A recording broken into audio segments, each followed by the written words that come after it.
The year was 1981. Betty Davis Eyes by Kim Carnes topped the charts. Raiders of the Lost Ark thrilled moviegoers, and Dynasty brought drama to our TVs. But 1981 was also a golden year for video games, with arcades thriving and home consoles gaining steam. Let's dive into the top 10 games that defined that year. Let's get started. Kicking things off at number 10, we have Bosconian. Bosconian was a multi-directional shooter where players piloted a starship through space, blasting enemy bases and fleets in a free-roaming battlefield. Its vibrant visuals and strategic depth were arcade standouts. Bosconian introduced a radar system to track enemies across its expansive maps, a feature that added a tactical edge to the chaos. At number 9, let's talk about Zaxxon. Zaxxon was a visually striking space shooter, using isometric 3D graphics to create a thrilling fortress assault filled with enemies and obstacles.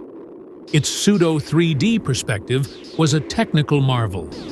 Sega's Zaxxon pioneered the isometric view in arcades, tricking players into feeling depth on a 2D screen, setting a new visual standard.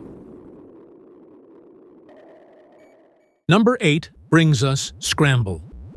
Scramble was a side-scrolling shooter that sent players through caves and enemy bases, dodging missiles and refueling mid-flight. Its relentless pace and varied terrain kept players on edge.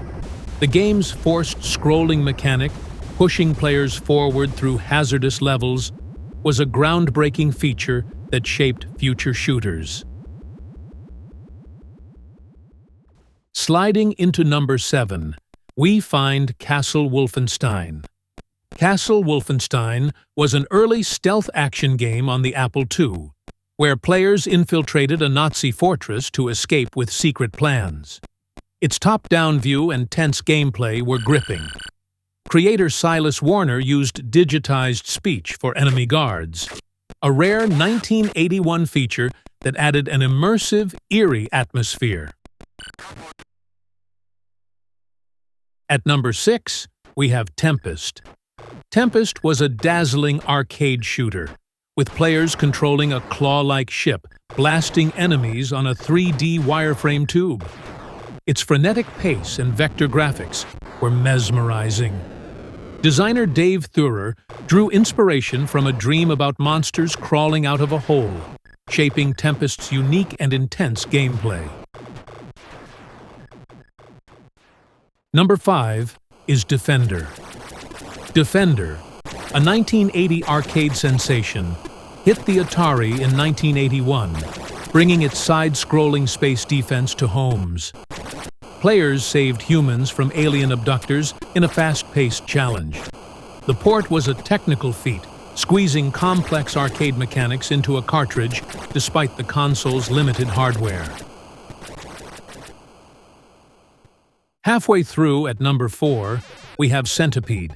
Centipede, a 1980 arcade hit, reached the Atari in 1981, letting players blast a descending insect horde in a mushroom-filled garden.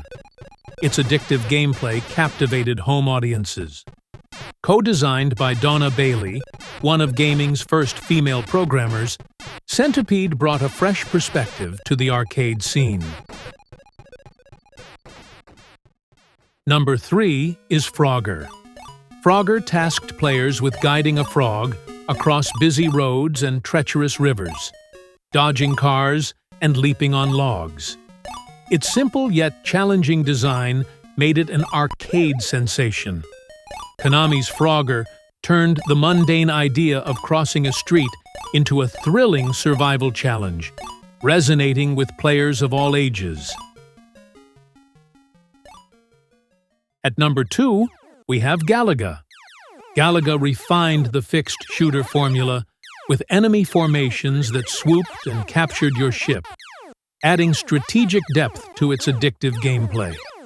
It kept arcade quarters flowing. The game's challenge stages rewarding precision shooting with bonus points, were a novel addition that hooked players. And finally, at the top spot, one is Donkey Kong.